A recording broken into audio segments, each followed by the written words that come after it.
What do you get when you combine more than 350 Angie's List employees, limited hardware from a home improvement store, crazy costumes, hay bales, and checkered flags? Why, it's the Angie's List Soapbox Derby, of course. Like the first annual Angie's List 500, this year's Derby was held on Memorial Day weekend, just 2 days before another little race called the Indy 500. Like the Indy 500, the goal of the Angie's List Soapbox Derby is to build a really fast car. But at the Angie's List 500, fostering company culture and cooperation is just as important as building a winning car using limited supplies and time, according to Angie's List CEO Bill Osterly. We randomly select teams so that people can get to know folks from other departments, and we give them limited resources, and we try to have them be as creative as possible. Osterly asked Sarah Lunsford, Director of Publications at Angie's List, to head up the Derby's organization last year, and this year she acted as Derby Chair. It is a lot of work. There's a lot of behind the scenes. We had a committee together this year, which each person had different responsibilities.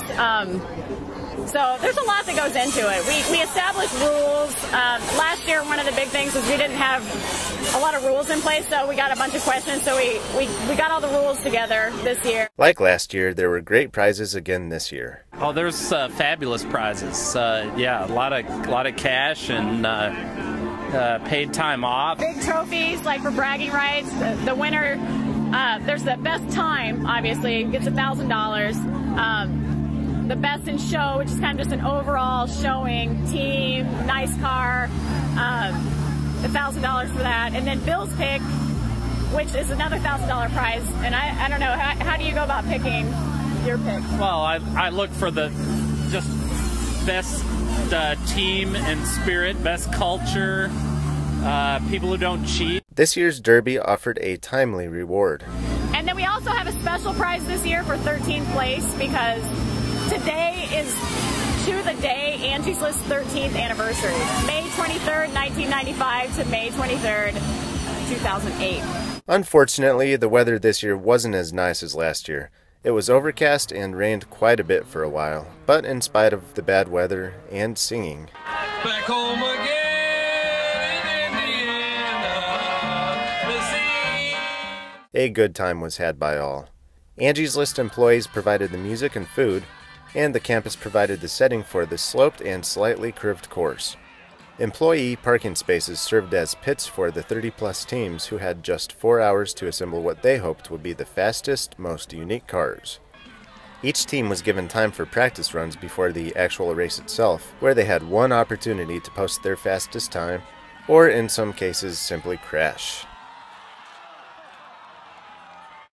Friday the 13th themed Team Crystal Lake won the race, perhaps by instilling fear in the other teams. The Ghostbusters were contractors in a rather unique service industry, and Ghostbusters-themed Team Slimer's Revenge was unique enough to win Best in Show. Luckily for them, this prize didn't depend at all on speed. Bill Osterly's pick was One Louder, which also happened to land in 13th place, rewarding the team with the special Angie's List birthday prize of lunch with Osterly at a local eatery. The prizes were presented to the teams by our special guest, IndyCar driver Oriol Servia, who drove the number 5 Angie's List Special in this year's Indy 500. The 500 rookie started the race in the 25th position, but managed to finish the race in the 11th spot. He'll surely work to win on race day next year, just like Angie's List employees. What does your company do for fun and fellowship? Let us know by leaving a comment on our website, angieslistpodcasts.com. And as always, if you have ideas for future episodes, email them our way to podcast@angieslist.com. Until next time, this is Tristan. Thanks for taking the time to listen.